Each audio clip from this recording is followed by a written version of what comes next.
Okay, I'm going to give a little walk around video here for this Cars and Bids auction for my 91 Syclone. I apologize, it's a little dirty. I didn't have a chance to give it a quick detail before taking the video, but I did put I took a bunch of high quality photos. At least from my amateur point of view. Here's the truck. I'll just point out a few flaws that I know of. It is original paint from 1991, so that's, you kind of have to take that into account, and it has 117,000 miles. So it does have, your daily driver kind of. It's, I apologize, it is a little dusty. I did have it parked outside, but it has your normal stone chips you'd expect to see on something with 117,000 miles. It is not a museum quality showpiece. It is a driver.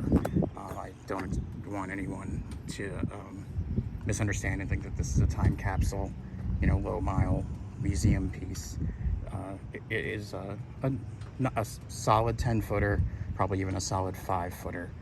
But I want to be conservative and point out everything that I know of.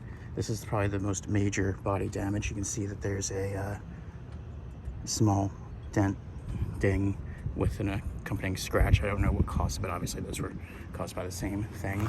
There are a few small issues with the cladding. I did the best I could. I'm not a body man, but over the couple of years I've owned it, this is a little loose. There must be some sort of clip or something. All the other fasteners are secure on that piece, but the front one is not. You can see that it must connect something back there, but it has not moved. That piece is a little loose.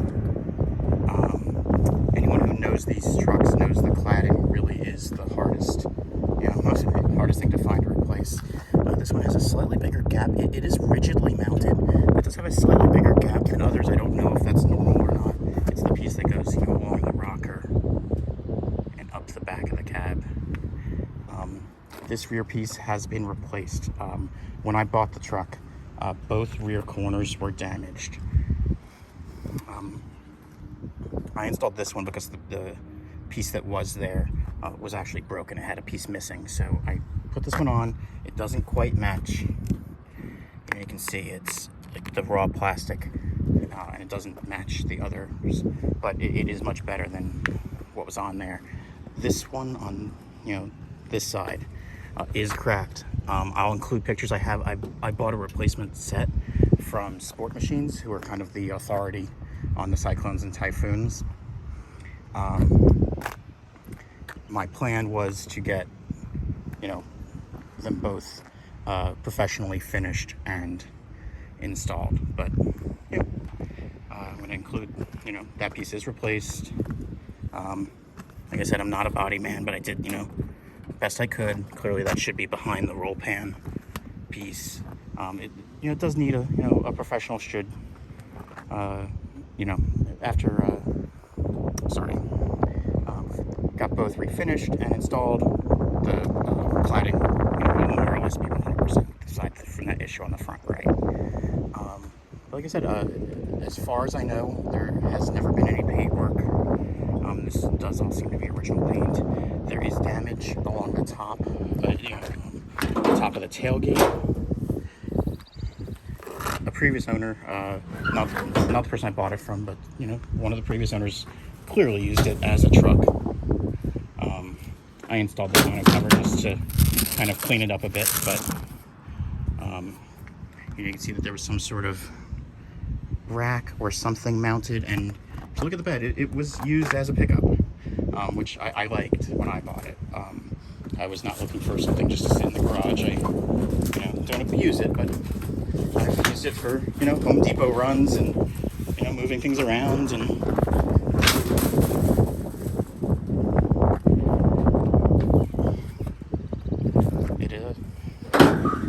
I think a piece of I never really looked, but I should would think that I could find some sort of rubber tailgate cap to go over that.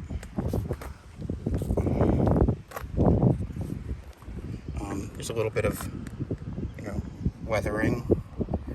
I assume just from sun exposure. The previous owner that I bought it from lived in Miami. The sun down there it's tough on everything. He did the best he could. Again, he was using it as a driver's small chip. And I want to point out as much as I can, but there are small little daily driver type paint issues. There's some more like sun damage there. I do have the stock mirrors. They were normal truck type, with the pivoting, standard S10 mirrors. I liked the look of the small ones, so I left them on. But the previous owner did give me the original ones as well. Here, I'll pop the hood real quick. A couple other small things that I would have liked to have done is relocate the electric fan controller. I think that, it doesn't need to be accessed. It does have a little countdown display, for when the fan's running, when you shut it off, but you don't really need to see it, so it would look a lot nicer, tucked up underneath.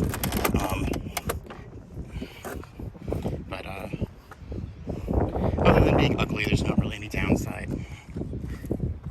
I apologize, the car's dusty, but you'll see in other photos. There we go, a little underhood shot. There has been a lot of modification to the turbo system, and it has electric fans. I'll include a full list that I received from the previous owner of all of the parts that were changed.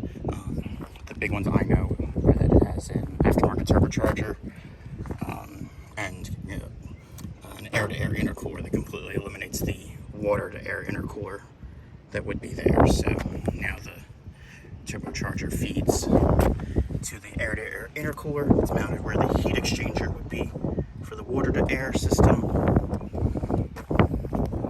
and charge pipe up around to where the old water-to-air intercooler would have been, directly into the throttle body.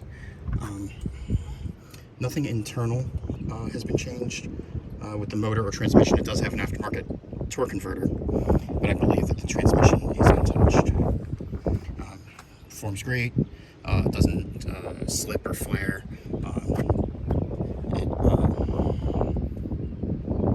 Excuse me. As AC is still intact. Works great. I installed this. I'm not, it's just it definitely could be cleaned up a little bit. I'm sure if I took off my little battery tender pigtail, it would be a little cleaner. But everything is done, as pretty much to the best of my ability. I've tried to take good care of the truck, respect what it does, and enjoy it.